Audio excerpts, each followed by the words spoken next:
Hi everybody, my name is Eric Jacobson. I'm the CEO of the Battle of Franklin Trust, and I'd like to welcome you to the 158th anniversary of the Battle of Spring Hill and the Battle of Franklin.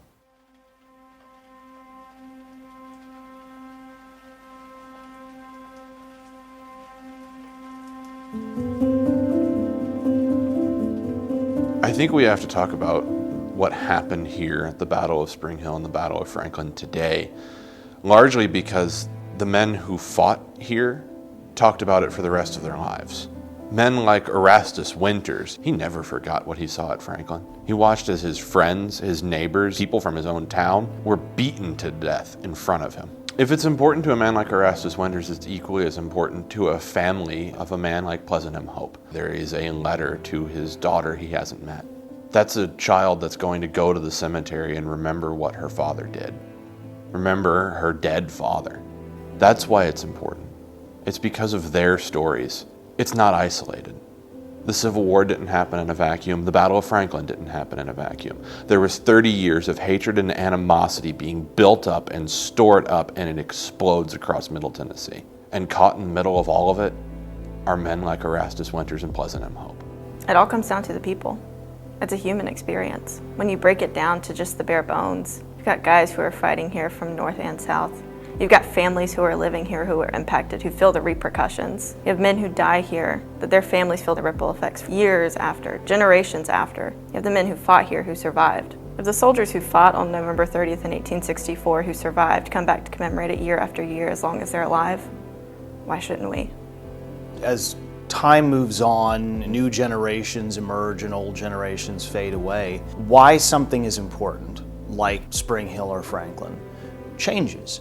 You know, it was obviously important to those who had lived through this, whether they fought in the battle or whether they were alive and knew someone who fought in the battle. How they remembered it and why they did it is different than the sort of, kind of raucous celebrations of the 1960s and 1970s. Every anniversary of something important does change over time, but I think that what we're trying to do is to get people to really try and remember what actually happened on these particular days. Everything is connected, from before the founding of our nation, to the founding, to the war, to after the war, to the turn of the 20th century. As historians, we look at history and we find new ways to connect the dots. If we leave out the Battle of Franklin and the Battle of Spring Hill, we've missed one big dot that's connected to everything else. The families who lived here, 99.999% of their lives was outside the scope of November 29th and November 30th, 1864, but we talk about this every day.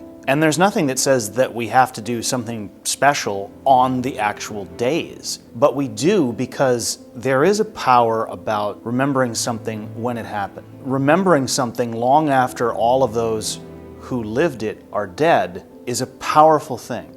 People come here and we have to try and explain to them what happened. How families like the Carters and the McGavicks and the Chairs were impacted. We have to try to explain to them what combat is like when very few people have ever been in combat, let alone combat like this, where people are beating each other to death with picks and axes and spades and shovels and the butt end of muskets. You can't reenact that. There's nothing to celebrate and hoorah about. This is a violent event where the foundation of what we accept today as the United States of America was being just rocked to its core. That's why this is important, because it's not just about the event. On battlefields of the American Civil War, right here where I'm sitting, where you're sitting, what you're going to walk into, that's where the country that we know today was reborn, redefined. That's why it's important. That's why we do this. What happened here is so unique because it's not just about the men who were traveling through Middle Tennessee at that time. It's about the families who get caught up in it. For the Chairs family, they're just flies on the wall. They see everything happening. They hear everything growing.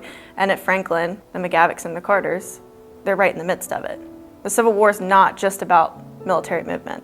It's about this social experiment that's now being threatened, and then what that's going to lead to at the end of the war, which is ultimately that the American experiment survives. I think to commemorate the battle is not just to remember the dead, it's also to think about the men who went on. And then to be here and to walk the grounds is to understand what they experienced here changed them forever, and that alone is worth remembering. To take it a step further, to take it into today as to why we have to do it, we don't have to, but we should. I think sometimes it's helpful for us to remember that this was a war being fought to save the nation, certainly. But this was a war being fought unlike any other war ever. There had never been another war simply to set men free. See, this is what we had to do to each other. You have to come to Franklin, and you have to come to Spring Hill to understand Franklin. You have to come here to understand how this war ended.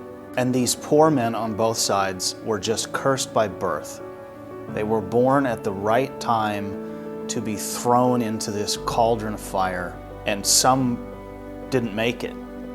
There seemed to be no innocence and pageantry left by this stage of the war, but there was that flickering moment right about 4 o'clock, the last time it ever happened, right when the Confederate Army stepped off.